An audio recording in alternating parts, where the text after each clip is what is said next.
Start with a general comment on the way this game played out and your take on the performance. Well, obviously you're happy to get the W. I thought we did a lot of nice things out there. We're always in search of the perfect painting, so to speak. So maybe sometimes as a coach you dwell on those things, but I was happy that we play well at home, defend our home turf.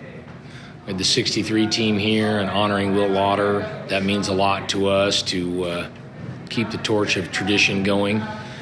And I had a lot of guys make plays. It was great to get a lot of people in the game and see those guys make plays and have fun and see the fruits of their labor. That was all really positive. So hopefully we'll see what our injury situation looks like and kind of enjoy tonight, and we'll go back to work tomorrow and get ready to go back to Fargo. Is there any improvements or adjustments you wanted to see coming off of last week that you thought you kind of... There's always improvements or adjustments. Turnovers is always the one big one, and I think we had the one on punt. I think that was probably it. But again, I don't dwell on those things.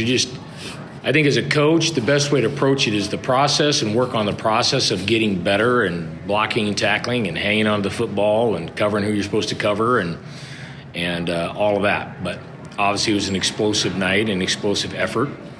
All that was good. I thought the defense did a really nice job, and I held them in check till the end there. But all that was positive. What did you see from that defense? Felt like they were in the backfield the entire game.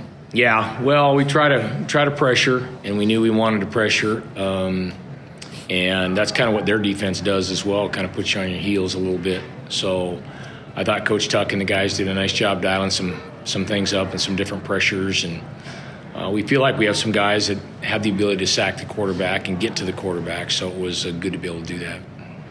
Coach, was the confidence in your defense kind of contributing to your mentality of going forward, fourth down so many times, just down to the goal line? I know it's not out of ordinary for you, but was that part of the reason why you wanted to be aggressive? Yeah, I think just in general we want to play that way, kind of want to get our guys thinking that way. So you have to have confidence in them you have to have constant confidence in your defense. If you don't get it, that they'll get the stop, and you have to have confidence in your offense that you'll be able to get it. I always talk about sometimes deserving success, and I think sometimes you have to deserve it, and if it's fourth down, you ought to be able to go get it and deserve it there. So one was trying to create momentum, one was having confidence in our offense, and I thought our defense was playing well and felt like they'd do a good job, which they did the one time even getting us the ball back. What did you see from Carson Crawford and kind of how he's emerged as a really, really important part of it? Yeah, not surprising to us at all. He's a real detailed guy. Jake has maximum trust in him, and he knows he's going to be where he's supposed to be when he's supposed to be there, and then he does a great job catching it. So the one touchdown he caught down on this end, I think really wasn't a blind faith throw. But, I mean, Jake knew he had him beat a little bit and was going to give him an opportunity and knew he'd make a play on it, and he did. But that's how he trains. He trains like that. He practices, he works, he's a detailed guy. The little things mean a lot to him. He's kind of starting to become a little bit of a coach on the field for the rest of the guys and helping them. But Jake has maximum trust in Carson. How important was it to be able to get your backup quarterback in there in those situations? Yeah, good to get Hunter going a little bit and get him some snaps and let him run around and kind of start to find his groove. You always hope that you don't ever get in a situation where you have to, nothing against him, but you hope you don't have to, go without Jake, but, there's a chance that may happen. So he's got to be able to get in there, and he did some good things. Wasn't able to convert maybe like he wanted to, but I thought he did some good things. But that booming punt from Whelan, Yeah. I think it's career long for him. Well, those guys have come to practice know Whalen can really jack it, and he's phenomenal. I mean, it's not unusual to see him kick 60, 65 yards in practice. He's slowly starting to kind of achieve that consistency. So it's kind of fun. It's been fun to watch him just kind of grow and and get more confident, more mature about it. And then he's also, I think, working his craft. Like last week, he dropped one in the red area, and even though it was a red zone punt, so he's really starting to come into his own. And it's been fun to watch just watch the growth in him as a person and as a football player. When Gilmore talked to you after the game, did he say we're never scheduling you over again? No, I told him good game, and they have a great program. They're trying to get their thing.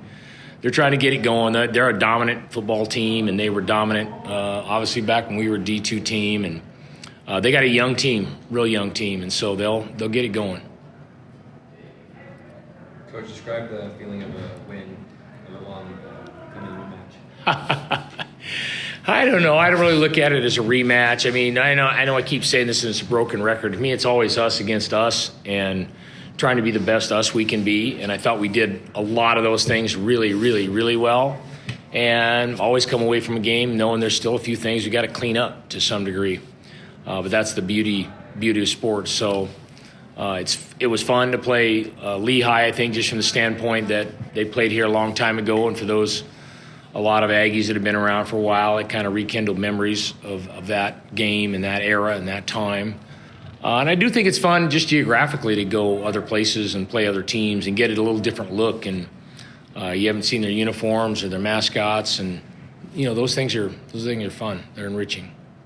Yeah, this morning you posted that video out by Yeah. the Soper thing. Just what was the thinking behind going out there and doing that little thing? Well, I'm always just very sentimental about a lot of things with Aggies, and we come over here in the mornings, and so I sit on Soker's statue and think about life and football, and again, honoring Will Lauder. You think about all the guys and all the players and all the people. Now, I did not know Crip Toomey, and he wasn't my roommate, and I'm not that old. But it is a little amazing to me that how many of these people that I've known through this whole entire time. And, I was talking to Coach Foster today and going back, and Coach Swimley, I knew him. John Papa, I knew him. Coach Brooks, I knew him. I mean, there's a lot of longtime Aggies that I knew those guys, and Coach Vochatzer. So I sort of have an out-of-body experience, but I do feel a certain, I don't know if obligation. It's not an obligation. I feel it's an honor, I guess, to sort of represent what Aggie football is about. And, Tim Plow was very much there. And we have a lot of guys there, but obviously Tim Key and Tim Plow and I played here and coached here. And so it's an honor for me to kind of carry that. And I know when Coach Foster comes up to me after I talk to the team and says, hey, man, that was a great talk. I mean, that means a lot to me because I know how much of an influence Coach Foster was on Aggie football. And, I mean, if he's telling me that was a good talk, then it probably was a good talk and probably was saying the right things when they needed to be said. But we have tremendous tradition here. We really do. We just have such a glorious tradition of long-time coaches and players and championship teams, and that's never lost on me. I carry that Aggie flag all the time. Coach, thoughts going forward to next week? Well, yeah. I mean, obviously we're still coming down from this and kind of soak this one in tonight. It's always great to play really good football teams. It'll be fun. I've seen those guys the last couple of years in the national championship game.